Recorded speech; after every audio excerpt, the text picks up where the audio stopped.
¿Te ha gustado, no? Súbete hasta aquí. Corre. Muy bien, has cortito. Corre. You're in the wrong neighborhood. Hey guys, today I want to watch a video or talk about the situation that I thought was kind of interesting. It's about how people are so tribal these days and they don't care about the repercussion of your life. They just care about how people perceive them in a beautiful positive point. Sadly, this beautiful positive point, you can reach it very easily, but you can crucify people in a very horrible way for things they're not even responsible with. Right? You can actually be a good Samaritan and get your life ruined.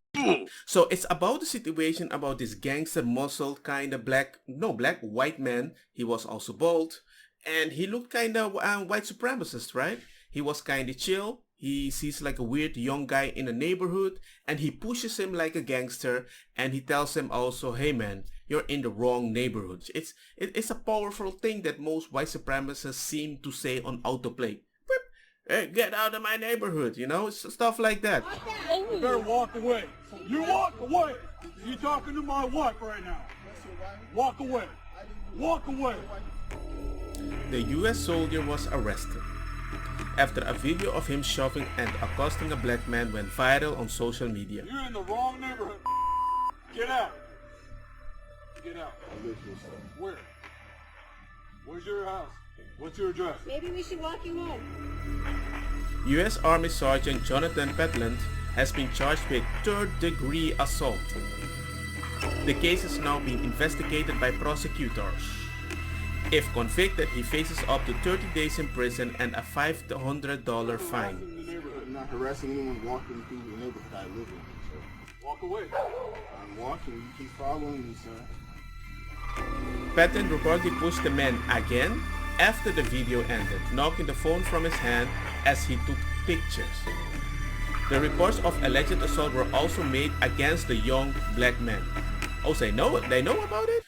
So now I'm going to show you the video that I was just telling. I was watching Teamcast, one of his episodes, to see if he's gonna talk about something interesting, and I found this guy talking about Pentland and how they crucify this guy.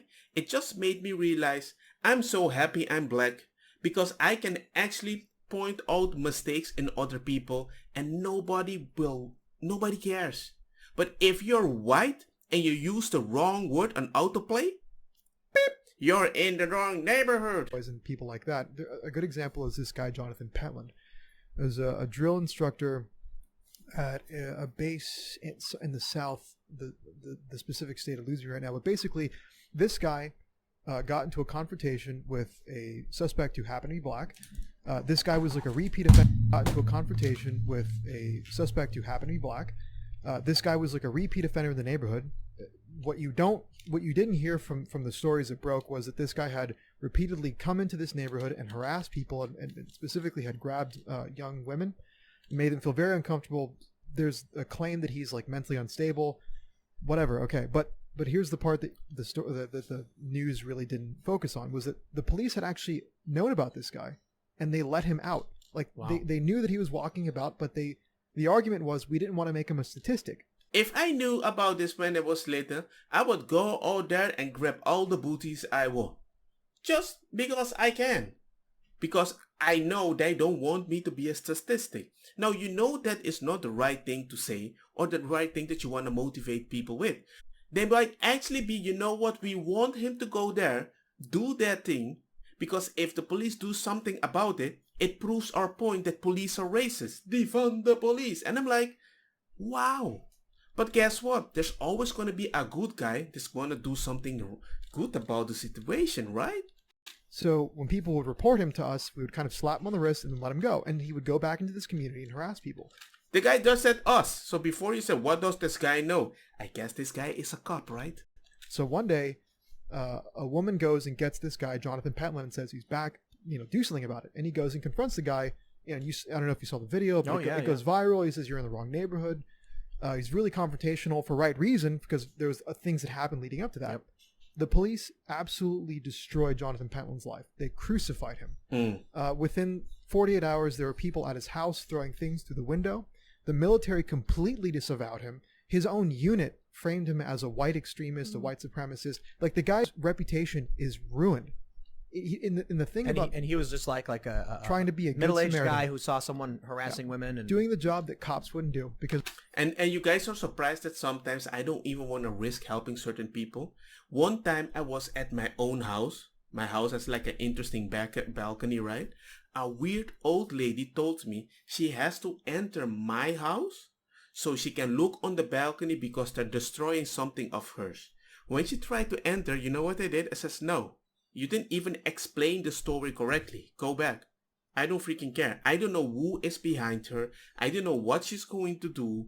I have 2 kids sleeping late at night. It was like 11 o'clock and my wife was also sleeping. I just kicked her out of my house. There are certain things I'm not even gonna risk it. And you might say, yeah, but me, you have to have a big heart. I have a big heart. But when it's gonna relate to my kids, I'm going to go to prison and I can't be with my kids? Whew. because the cops were more concerned with avoiding the stigma of being called racist and doing their jobs. if we are really moving into this era where the police know we can't go after anybody who might be defended by the left because we don't want to deal with it and we'll lose our budgets, but we can arrest anybody on the right all day and night and get praised for it, then what do you think is going to happen? Yeah. In this instance, the cops, they knew. They don't care about this guy, John Pentland's life, who seemed to be, according to this story, a regular guy who was like, these young women in my neighborhood are being harassed by this guy. I'm going to make it stop. And I watched that video and I'm like, what did the guy really do? When I watched that video, I thought it was kind of weird that somebody is so comfortable pushing another person, and the way that he was talking, it might be rough, but I always think about the flip of the coin. What if he was right? He didn't do something gangster. He didn't punch him. He didn't scream in his face. He was like, yo man, get out, go to your freaking house. People have talked to me like that before, and that people don't do that in front of my house because there's an interesting rule we have about each other, right? But I didn't think it was that bad. Said, back off, get out of here, and pushed him. Yeah. Shouldn't have shoved him. Pushed him when he was walking towards his wife, which was actually the thing that the police, the sheriff, I don't know, the sheriff chief, whatever, said. That's like the evidence right there. What evidence? A push? A shove? The way Antifa and BLM are doing on people when they're on the street and everything, those push and shove don't count to be like a 3rd-degree something assault or something like that.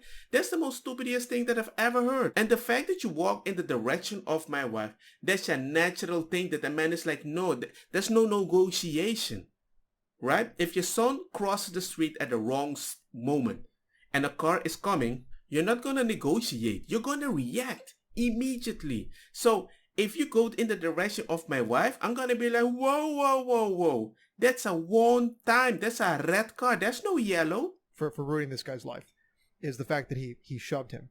What you see in that video is that the guy starts approaching his wife. His wife says something to him, and the guy starts walking towards him and steps onto his property. And that's when he shoves him and says, that's my wife.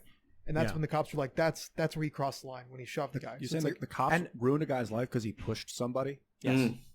Because the left claimed he was racist for shoving a young black man, saying you're in the wrong neighborhood.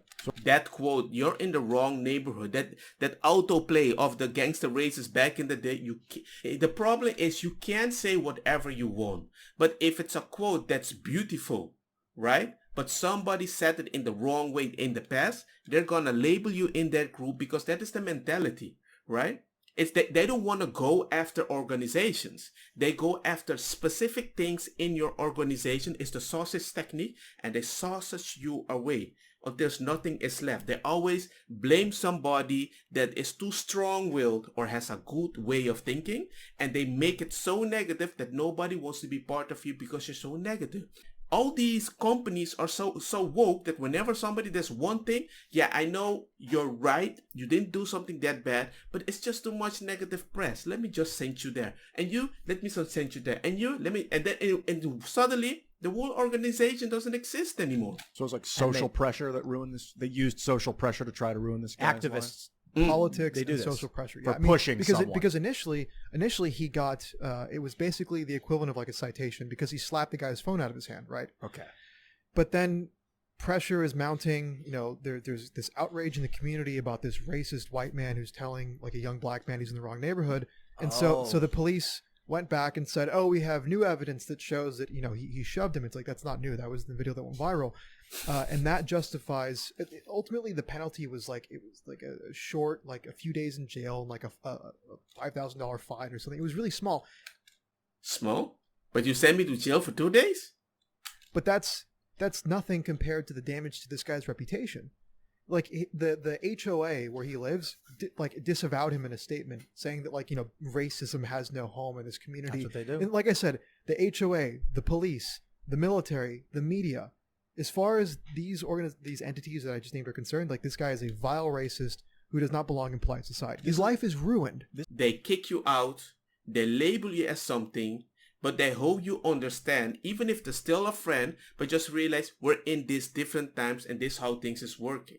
And the fact that everybody listens to them with all this pressure, it became so normal that everybody is pressured in a specific way. And it's so weird because at the same time, any company or black leftist people that does the same action, it's like, yeah, but he had pressure or a bad experience because of the white man. And I'm like, that's the circle of doom. If you can't be blamed by the same rule, why the heck would I follow the rule? I don't understand. They say often that history doesn't repeat, but it rhymes, that phrase. Mark But Twain. this is just such a great example of banishment. And it has kind of come back around now. And now we have this social banishment, ostracization.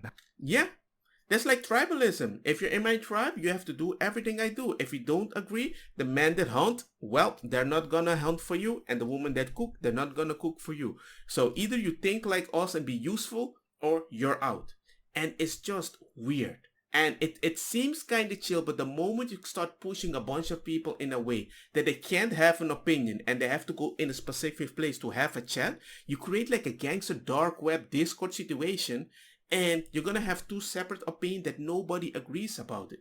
And I just find it so weird that a lot of people know this, but they're like, you know what? Let's keep on doing this because for now we're getting what we want.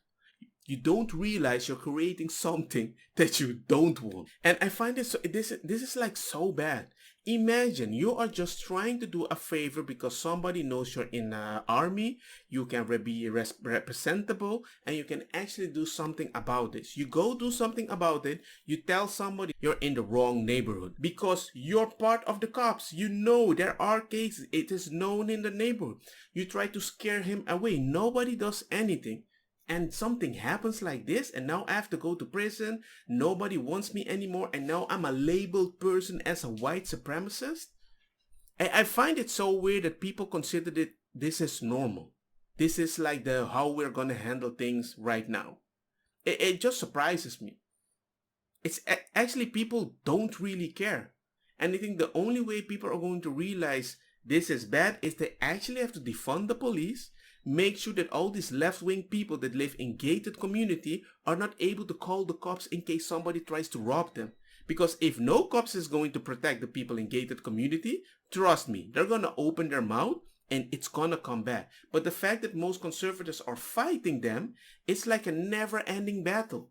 Conservatives, from what I know, usually are in the majority with your family. You got protection, right? Just do it.